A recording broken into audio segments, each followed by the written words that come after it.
नमस्कार दोस्तों, कल यानी रविवार से अब तक एक वीडियो आपके व्हाट्सएप ग्रुप पर कई बार आ रहा होगा। वो वीडियो आपके सोशल मीडिया प्लेटफॉर्म फेसबुक और ट्विटर पर भी दिख रहा होगा। वो वीडियो है महाराष्ट्र के पालघर का, जिसमें दो साधु और उनके ड्राइवर की बेरहमी से मॉब लिंचिंग करके हत्या कर दी गई। उस वीडियो को जितनी बार आप देखते होंगे आपका खून खौलता होगा, आपका मन बेचैन होगा, आप विचलित होते होंगे और हर बार आपको लगता होगा कि भीड़ कैसे भीड़ थी, कैसे दरिंदों दानवों की हैवानों की भीड़ थी कि 3 निहत्थे को इस तरह से लाठी डंडे से पीट पीट कर मार डाला और कोई वहां मौजूद शख्स उसका वीडियो भी बना रहा था। यह वीडियो बेचैन करने वाला है, इसमें कोई शक नहीं। विचलित करने वाला है, नींद हराम करने वाला कोई शक नहीं। वो इसलिए भी क्योंकि वहां पुलिस वाले भी मौजूद थे। पुलिस वालों की मौजूदगी में भीड़ का यूं हिंसक होकर मॉब लिंचिंग करके 3 लोगों को मार देना, जिसमें 2 साधु हैं, जघन्य है और इसके लिए पुलिस वाले भी जिम्मेदार हैं। क्योंकि उस वीडियो में यह भी दिखता है कि वो साधु बार बार पुलिस वाले की तरफ दौड़ता है, एक पुलिस वाले की वर्दी पकड़ के बचाने की गुहार करता हुआ सा दिखता है, जिसके चेहरे लहूलुहान है। जख्मी साधु, वो बेचारा निहत्था पुलिस वाले की तरफ भागता है और पुलिस वाला उससे पिन छुड़ाकर किनारे हटता है। 2 बार वो पुलिस वाले की बांह पकड़ के या पुलिस वाले के नजदीक जाकर बचने की कोशिश करता है। दोनों बार पुलिस वाला वो शख्स किनारे हटता है। ये यानी पुलिस की मौजूदगी में उस साधु की या उसके 2 साथियों की हत्या बेरहमी से भीड़ ने की। अब सवाल उठता है कि वो नाकारे पुलिस वाले, वो लाचार, डरपोक और किन शब्दों का इस्तेमाल कर उन पुलिस वालों का जिनकी मौजूदगी में भीड़ ने साधुओं को उसके ड्राइवर के साथ मार डाला। सवाल यह उठता है, यह जघन्य अपराध है, उसकी सजा जिसको मिलनी हो मिले। उस पर आगे बात करूंगा। फिलहाल मकसद कि यह वीडियो देखकर आप विचलित हो रहे होंगे, आप आक्रोशित हो रहे होंगे, वैसे ही जैसे मैं हुआ। मैंने भी कल कई बार उस वीडियो को देखा, सुबह उठ के 4 बार देखा। लेकिन इस वीडियो को सर्कुलेट करने वाले लोग, आप तक पहुंचाने वाले लोग अलग अलग सूचनाओं को अलग अलग ढंग से भी आप तक पहुंचा रहे होंगे, जिसमें एक ये कि संदिग्ध मानसिकता के साथ यह बताने की कोशिश भी हो रही होगी कि ये भीड़, मारने वाली भीड़ किसी धर्म विशेष के थे, मरने वाला साधु हिंदू था, इसमें कहने की कोई बात नहीं है। और इस मकसद से इस वीडियो को कल ट्रेंड कराया गया, आधी हकीकत आधा फसाना बनाकर वीडियो को वायरल किया गया। देश भर में इस तरह से सोशल मीडिया पर ऐसा माहौल बनाया गया कि हिंदू साधुओं की हत्या जिस भीड़ ने की, इशारों में कहीं बताकर, कहीं प्रत्यक्ष, कहीं परोक्ष, ऐसे माहौल बनाया गया कि वो भीड़ एक धर्म विशेष की भीड़ थी, जबकि सच ये नहीं है। सच ये है कि पालघर का वो इलाका आदिवासियों का इलाका है और महाराष्ट्र के गृह राज्य मंत्री ने कल लिखा भी रात में कि मरने वाले और मारने वाले एक ही धर्म के थे। उन्होंने यह भी लिखा कि जो लोग इस वीडियो के जरिए सांप्रदायिक दरार पैदा करने की कोशिश कर रहे हैं, महाराष्ट्र पुलिस की नजर उन पर भी है। तो मैं आपको सचेत करना चाहता हूं, पहले आगे जानकारी मैं तफसील से दूंगा इस वीडियो में क्या है पूरा मामला। सिर्फ सचेत करना चाहता हूं यहां कि यह सांप्रदायिक एंगल इसमें नहीं है, इसमें आप हिंदू मुसलमान न देखें। हां, ये मॉब लिंचिंग है, दरिंदगी है, ये पुलिस का नाकारापन है, पुलिस की कायरता है, सबके खिलाफ कार्रवाई हो, लेकिन सांप्रदायिक रंग नहीं है। जिस रंग से रंग कर आपके पास सूचनाएं अगर पहुंचाई जाती है, आपके वीडियो फॉर्मेट में, आपके पास वीडियो के टेक्स्ट लगाकर व्हाट्सएप पर, तो सतर्क होने की जरूरत है, क्योंकि आपके भीतर के नफरत को वो पैदा करना चाहते हैं। आपके भीतर एक धर्म विशेष के प्रति जहर बोना चाहते हैं। इस वीडियो के जरिए जो लोग भी चाहते हैं वो देश का नुकसान कर रहे हैं, उस सांप्रदायिक सद्भाव का नुकसान कर रहे हैं। दरअसल वो सांप्रदायिक लोग हैं जो इस वीडियो के साथ सांप्रदायिक रंग देकर इसे सर्कुलेट कर रहे हैं। अभी तक जांच में यह कहीं नहीं आया है कि यह कोई सांप्रदायिक मसला था। जांच में जब ऐसा आएगा तो फिर मैं उस पर भी बात करूंगा। फिलहाल ये कि आदिवासियों का गांव है। अब जब हम तथ्य पर लौटते हैं कि घटना के बारे में जो मुझे जानकारी मिली, मैंने भी कल रात से, मैं जल्दबाजी में कोई वीडियो नहीं करना चाहता था, मैंने भी कुछ लोगों से रात में और सुबह मुंबई के पत्रकारों से बात की है। ये गुरुवार की घटना है। मुंबई के 2 साधु जो जूना अखाड़े से जुड़े थे, एक मारुति इको गाड़ी से सूरत की तरफ जा रहे थे और सूरत में इनके किसी जानने वाले की डेथ हुई थी, निधन हुआ था और अंतिम संस्कार में हिस्सा लेने जा रहे थे। और मुंबई से सूरत का रास्ता के सफर के दौरान ये गुजरात बॉर्डर पर जब गए तो वहां चूंकि लॉकडाउन है, उन्हें वहां से वापस कर दिया गया कि इधर से आप नहीं जा सकते हैं। ये वापस लौटे और फिर ये इन्होंने अंदर की तरफ से कोई सड़क पकड़ी जो पालघर की तरफ से है, थोड़ा जंगली इलाका भी है, आदिवासी बहुल इलाका है। इन्होंने सोचा कि दूसरे रास्ते से चले जाते हैं जहां पुलिस की रोकथाम ना हो और लॉकडाउन की वजह से पहुंचने में हमें परेशानी ना हो, जो मेरी जानकारी अभी प्राथमिक किसी 2-3 रिपोर्टर से मिल रही है। और जाते समय उसके बाद इनको पालघर के पास, जो मुंबई से करीब 3 घंटे की दूरी पर है, पालघर के पास इनको रोका गया। जो वन विभाग का पोस्ट है वहां इनको रोका गया और वन विभाग का जो कर्मचारी है वो इनसे पूछताछ करने लगा। और उस बीच वहां गांव के बहुत सारे लोग भीड़ की शक्ल में आसपास थे। उसके बारे में जो जानकारी आ रही है कि उस गांव में पहले भी 1-2 ऐसी घटनाएं हुई, अफवाह की, किसी की किडनैपिंग की, यहां तक कि ऐसी भी कि लोग किडनैप करके ले जाते हैं, किडनी निकाल लेते हैं। और चूंकि आदिवासियों का, बहुत अनपढ़ टाइप के लोगों का, कम पढ़े लिखे लोगों का, आदिवासियों का इलाका है, इसलिए ऐसे इलाकों में अफवाहों का असर होता है। हमने जमशेदपुर से लेकर अलग अलग जगह देखा। हालांकि इसके बारे में जैसे जानकारी मिलेगी और तफसील से बताऊंगा। फिलहाल इतनी जानकारी है कि वहां अफवाह थी और गांव वाले कई बार रात में पहरेदारी कर रहे थे। उन्हें लगता था कि इधर से सड़क से गाड़ियां रात में लॉकडाउन के दौरान ऐसे लोगों की, संदिग्ध लोगों की गुजरती है। जब जो फॉरेस्ट विभाग का कर्मचारी था इनसे पूछताछ कर रहा था, उसी बीच भीड़ वहां आ गई और भीड़ ने इन पर हमला बोल दिया। जब भीड़ ने हमला बोल दिया तो उस कर्मचारी ने पुलिस को इन्फॉर्म किया। पुलिस वाले 2 गाड़ियों में, अब देखिए जो जानकारी मुझे मिल रही है, मैं चाहूंगा कि महाराष्ट्र सरकार पूरे मामले की जांच करे और जिम्मेदारी तय करे कि पूरा मामला क्या है। 2 गाड़ियों में, 2 सूमों में पुलिस वाले आए। जो मेरी जानकारी है 8 से 10 लोग हो सकते हैं, 2 गाड़ी अगर है तो। और वो गाड़ी में वहां पहुंचते हैं। एक गाड़ी में जो पुलिस वाले हैं वो उसी में बैठे रहते हैं, दूसरी गाड़ी में जो पुलिस वाले वो बाहर उतरते हैं। उस साधु से पूछताछ करके उसे बचाने की या भीड़ से बचाने की कोशिश करते हैं, लेकिन उसके बाद भीड़ हिंसक हो जाती है और उसके बाद जो वीडियो है आपके सामने। अब उसमें जो वहां के अधिकारी हैं, पालघर के डीएम हैं, उनके हवाले से एक जानकारी है वो मैं बता दूं ताकि इसके हर पहलू पर बात हो जाए। पालघर के जिलाधिकारी कैलाश शिंदे के मुताबिक मुंबई के कांदिवली स्थित आश्रम में रहने वाले सुशील गिरी अपने 2 साथियों के साथ किराए के वाहन से अंतिम संस्कार में भाग लेने सूरत जा रहे थे। महाराष्ट्र के अंदरूनी हिस्से से होकर गुजर रही थी उनकी गाड़ी। उनके वाहन को वन विभाग के एक संतरी ने केंद्र शासित प्रदेश दादर और नागर हवेली की सीमा पर गढ़ चिंचले गांव के पास रोका। इलाके में कुछ दिनों से रात में फसल काटने और बच्चा चुराने वाला गिरोह सक्रिय होने की अफवाह फैली हुई थी। बुधवार की रात करीब 10 बजे सूरत जा रहे, हालांकि इसमें बुधवार लिखा हुआ है, बुधवार की रात करीब 10 बजे सूरत जा रहे सुशील गिरी वन विभाग के संतरी से बात कर ही रहे थे, तभी गांव का एक दल आ गया। इसमें शामिल लोगों ने कुछ देर बाद ही गाड़ी में मौजूद लोगों की पिटाई कर दी। संतरी ने सूचना दी, 35 किलोमीटर स्थित कासा पुलिस थाने को दी। पुलिस के पहुंचने पर ग्रामीण गाड़ी में मौजूद 3 लोगों की पिटाई कर चुके थे। इस घटना के समय कुछ लोग वीडियो बना रहे थे। पुलिस टीम ने वहां पहुंचकर 3 लोगों को अपने वाहन में बिठाया, लेकिन 400 ग्रामीणों ने उन 3 यात्रियों सहित पुलिस टीम पर हमला बोल दिया और पुलिस की गाड़ी में ही सुशील गिरी और उनके 2 साथियों की जान ले ली। इसमें पुलिस कर्मी भी कई घायल हुए। यह सरकारी सूचना है, इसे मैं पूरी तरह संतुलित नहीं मानता हूं। इसमें भी आधी हकीकत आधा फसाना हो सकता है, क्योंकि जो पुलिस वाले, कई पुलिसकर्मी घायल हुए, इसका वीडियो फिर आना चाहिए। क्योंकि उस वीडियो में जिसमें साधु को पीटा जा रहा है, उसमें जो पुलिस वाला जिसके पास साधु बचने की कोशिश कर रहा है, या एक वीडियो में जो पुलिस वाला एक दरवाजे से साधु को ला रहा है और भीड़ टूट पड़ती है और पुलिस वाला उस साधु को छोड़कर किनारे हट जाता है, उसमें कहीं पुलिस वाला प्रतिरोध करता हुआ या साधु को बचाने के लिए भीड़ पर क्या बोलते हैं, हावी होने की कोशिश करता हुआ नहीं दिखता है। वो साफ एक तरह से पिन छुड़ाकर किनारे हटता है। और ये बहुत शर्मनाक और बहुत चिंतनीय बात है कि पुलिस इस तरह से साधु को भीड़ के हवाले करती है। यहां एक बात। दूसरी बात कि अगर पुलिस वाले वहां 8-10 थे, 2 गाड़ी में गए थे, इसकी जांच होनी चाहिए। मुझे जो जानकारी दी गई कि 2 गाड़ी में गए थे, अगर 2 गाड़ी में गए थे, एक गाड़ी से उतरे, दूसरी गाड़ी में क्यों बैठे थे? और अगर 7-8-6 पुलिस वाले थे, क्या वो लाठीचार्ज नहीं कर सकते थे? क्या वो बेहिसाब बल प्रयोग जो भी 7-8 लोगों का है नहीं कर सकते थे?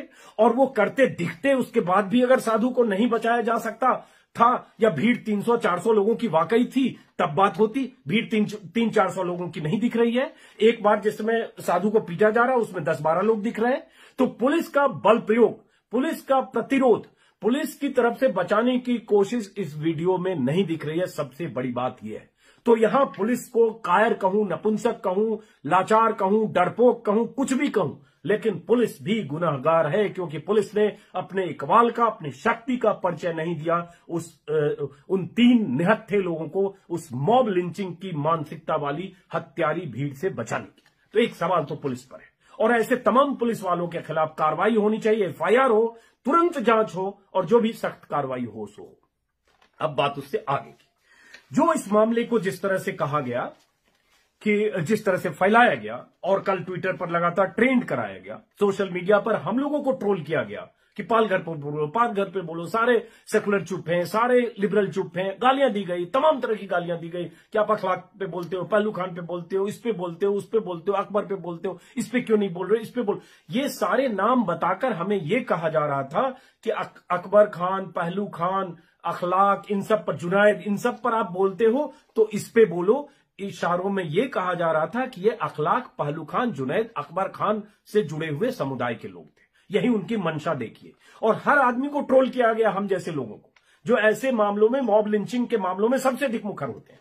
इस ट्रोल करने वाली आर्मी का, जिसमें बहुत सारे नेता भी शामिल होंगे, हिंदुत्ववादी कट्टर ब्रिगेड की पूरी ट्रोल आर्मी शामिल होगी, उन सब का मकसद सिर्फ ये था, हालांकि रात होते होते उनके मकसद में पंक्चर लगा, जब बार बार हम लोगों ने या महाराष्ट्र सरकार ने और बहुत सारे लोगों ने लिखा कि यह सांप्रदायिक एंगल नहीं है, तब थोड़े उनकी जो मंसूबे को विराम लगा, और तब थोड़ा दाएं बाएं भी कुछ लोग हुए। लेकिन मकसद तो यह था कि माहौल ऐसा बना दें कि हिंदुत्व के जो 2 लोग थे, माफ करें, हिंदू साधु 2 लोग थे, उनको एक धर्म विशेष के लोगों ने मार दिया। तो यह सूचना कैसे फैलाई गई? महाभारत आप सब लोग जानते होंगे, आजकल देख भी रहे होंगे।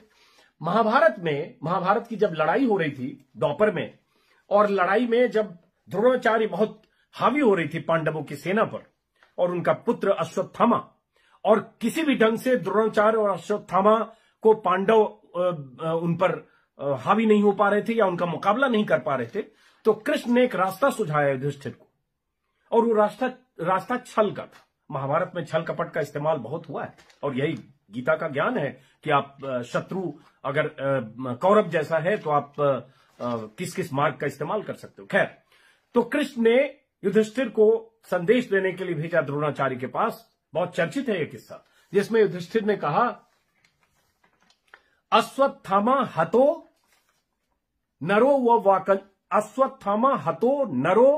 व वाकुंजरो, नहीं माफ करें, गलत बोल रहा हूं, अश्वत्थामा हतो नरो वाकुंजरो वा, सॉरी, हां, अश्वत्थामा नरो हतो वाकुंजरो वा। इसका मतलब क्या है? इसके जरिए संदेश यह था कि अश्वत्थामा मारा गया, नर था या हाथी। अगर ये द्रोणाचार्य ने सुना और उसके बाद उन्होंने प्राण त्याग दिए, क्योंकि उन्हें लगा कि मेरा बेटा मारा गया, और अश्वत्थामा मारा गया, नर था तक उन्होंने सुना, या हाथी पे शंख फूंक दिया गया, शंखनाद की पूरी बात उन्होंने सुनी। इस खबर को भी इसी तरह से फैलाया जा रहा है कि आप बहुत ट्विस्ट करके जानकारी आप तक पहुंच रही है, आधी बात छुपा ली जा रही है, सिर्फ आप हिंसक भीड़ के बारे में सूचना ऐसी दी जा रही है जैसे वो एक धर्म विशेष को। तो माफ करिए, सचेत रहिए ऐसी सूचनाओं से, विचलित होइए, गुस्सा आक्रोश वाजिब है ऐसी घटनाओं पर। मैं भी बहुत विचलित हुआ, मैं कहूं कि रात भर कौनता रहा उस साधु की तस्वीर। मैं कई बार शुरू में देख नहीं पा रहा था वीडियो को, क्योंकि उसकी तस्वीर हाथ जोड़ती हुई सी एक तस्वीर है, पुलिस वाले की वर्दी पकड़ती हुई तस्वीर। कैसे कोई देख सकता है यार? किसी निहत्थे आदमी को ऐसे पीट पीट कर मार दिया।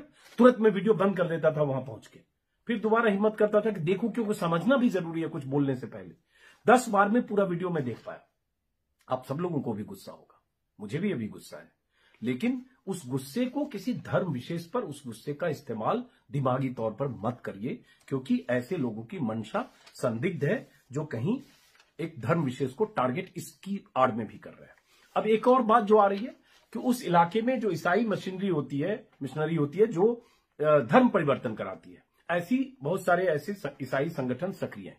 ये भी एक जानकारी आ रही है, क्योंकि आदिवासी एरिया है और बहुत सारे आदिवासी इलाकों में ऐसा होता है। उड़ीसा में होता है, झारखंड में होता है, और अलग अलग राज्यों में जहां आदिवासी हैं वहां ईसाइयों के कई ऐसे संगठन होते हैं जो धर्म परिवर्तन कराते हैं। तो एक अब देर रात से कुछ ऐसा एंगल भी देने की कुछ लोगों ने कोशिश की कि ये ईसाइयों के द्वारा साजिश थी, या समूह था, ऐसा भी हुआ है टुकड़ों टुकड़ों में। ये भी न पुष्ट है न ऐसा मुमकिन है, क्योंकि अगर प्री प्लान्ड हत्या नहीं थी। ये जो 3 लोग जा रहे थे, ये जा किसी और रास्ते से रहे थे सूरत, अचानक वो डाइवर्ट होके किसी और रास्ते से गए, अचानक गए या उन्हें लगा कि अंदर से जा सकते हैं क्योंकि लॉकडाउन है, तो किसी और रास्ते से गए और वहां उसके बाद भीड़ ने उनकी हत्या कर दी जब वो वन विभाग के चेक पोस्ट पे उनसे बात हो रही थी। तो इसमें प्री प्लान तो है नहीं, तो कोई ऐसा मामला भी नहीं है। तो ये कैसा मामला है, क्या है? अब जांच और महाराष्ट्र सरकार की जिम्मेदारी यही है कि इसकी बात सामने आए। दूसरी बात कि लॉकडाउन अगर है तो ये कैसे मुमकिन था कि उतनी भीड़ सड़कों पर घूम रही है? अगर सड़कों पर उतनी भीड़ लाठी डंडे के साथ घूम रही है तो इलाके का जो थाना है, कासा नाम है शायद, इलाके के थाना प्रभारी और इलाके की पुलिस क्या कर रही है? और कितनी हिमाकत हो गई इन आदिवासियों की या उस तबके के लोगों की कि वो पुलिस के सामने उन्होंने पीट के मार दिया। कुछ लोग कह रहे, कुछ लोग नशे में थे, कई तरह की थ्योरी आ रही है। उन तमाम थ्योरी पर जानकारियां जैसे मिलेगी मैं आपको बताऊंगा। एक बात यही है, 5 सवालों के साथ मैं खत्म करता हूं। पुलिस चाहती तो इन लोगों को बचाया जा सकता था, उसके लिए पुलिस लाठी प्रयोग करती, बल प्रयोग करती, और मैं कहता हूं 5 पुलिस वाले पिटते दिखते, क्या उनकी पिटाई हो गई और बुरी तरह से पिटी हुई अवस्था में पुलिस वाले गिरे? क्योंकि आपका काम अगर जान की हिफाजत करना है तो आपके सामने किसी का कत्ल नहीं हो सकता। मैं तो यही कहूंगा, मैं ये नहीं कह रहा हूं कि पुलिस वाले का कत्ल हो जाना चाहिए, लेकिन पुलिस वाले को बचाने की हर मुमकिन कोशिश करनी चाहिए। और मैं मानता हूं कि अक्सर पुलिस का इकबाल, पुलिस का रसूख, पुलिस की धौंस, पुलिस का रौब काम कर जाता है। ऐसा कई पुलिस अधिकारियों ने भी कल से ट्विटर पर लिखा है। तो पुलिस वो करती नहीं दिख रही है। तो जांच इसकी होनी चाहिए कि पुलिस ने अपनी भूमिका क्यों नहीं निभाई। जांच इसकी होनी चाहिए कि लॉकडाउन में इतनी भीड़ सड़कों पर देर रात को 10 बजे रात या 10 के आसपास की घटना है, रात 10 बजे बुधवार की रात, ये क्या कर रही थी? क्या ये भीड़ रोज आती है? अगर कहा जा रहा है 3 दिन पहले भी बच्चा चोरी की कोई घटना हुई या अफवाह की कोई घटना हुई और हमले की घटना हुई, तो फिर उसके बाद पुलिस क्या सचेत हुई? और ये सब मुद्दे की जांच होकर जल्द से जल्द मसला सामने आना चाहिए। मामला 3 दिन का पहले का है, 4 दिन अब हो गए, 4 दिन पहले का, लेकिन कल तेजी से उठा। कल बीजेपी नेताओं ने भी मांग की, महाराष्ट्र के पूर्व मुख्यमंत्री देवेंद्र फडणवीस ने भी मांग की, जघन्य है, बहुत सारे लोगों ने कहा, मैं भी कर रहा हूं। लेकिन आखिरी बात, ये हिंदू मुसलमान नहीं है। कातिलों की भीड़, दानवों की भीड़, हैवानों की भीड़ ने 3 निहत्थों को मारा है। उस भीड़ को सजा मिले। जो जानकारी है फिर से रिपीट कर दूं, शायद मैंने पहले बोला है कि 110 लोगों की गिरफ्तारी हुई है, पालघर पुलिस ने ट्विटर पर लिखा है, जिसमें 9 नाबालिग। तो 110 की गिरफ्तारी हो चुकी है। उन्हें पुलिस रिमांड में 30 अप्रैल तक भेज दिया गया है। पूछताछ करके पूरा मामला सामने आया। हैरत इस बात की भी है, सवाल यह भी है कि 4 दिन बाद तक अभी तक पूरा मामला पुलिस की तरफ से मीडिया में क्यों नहीं आया। आज पालघर पुलिस ने देर रात, अभी मैं सुबह ट्विटर पर उनको रिट्वीट किया है, देर रात को या सुबह को शायद ट्वीट किया है पालघर पुलिस ने कि 110 लोगों को गिरफ्तार किया गया, मामले की जांच की जा रही है। अरे भाई, ये तो 5 दिन पुराना, 4 दिन पुराना मामला हुआ। खाली इतना कहकर मुक्त कैसे हो सकते हैं कि इतने की गिरफ्तार हुई है, जांच हो रही है? 4 दिन में तो पूरी जांच होनी चाहिए। 110 लोगों से जिनको पकड़ा है उनसे पूछताछ करके, जैसे भी बल प्रयोग करके, जो भी पुलिस का तरीका है उससे इस्तेमाल करके पूरी बात सामने आनी चाहिए थी। और पुलिस को पूरी बात मीडिया के सामने रख देना चाहिए। अगर पूरी बात पुलिस मीडिया के सामने रख देगी तो ये जो कहानियां तैर रही है और फिर से एक नफरत का माहौल बनाने की कोशिश हो रही है, कम से कम उसको विराम लगाया जा सके। और तीसरी बात आखिर में कि सरकार अपनी जिम्मेदारी से मुक्त नहीं हो सकती। सरकार का इकबाल ऐसा होना चाहिए कि ऐसी घटनाएं, लिंचिंग की घटनाएं ना हो, और अगर ये घटना हुई है तो जिम्मेदारी लेनी चाहिए। मैं अपनी बात यहीं खत्म करता हूं, इस उम्मीद के साथ कि आप मेरी बात समझेंगे। मॉब लिंचिंग जहां भी हुआ, जिस भी धर्म, समाज, शहर के लोगों ने किया, करते हैं, वो गलत है।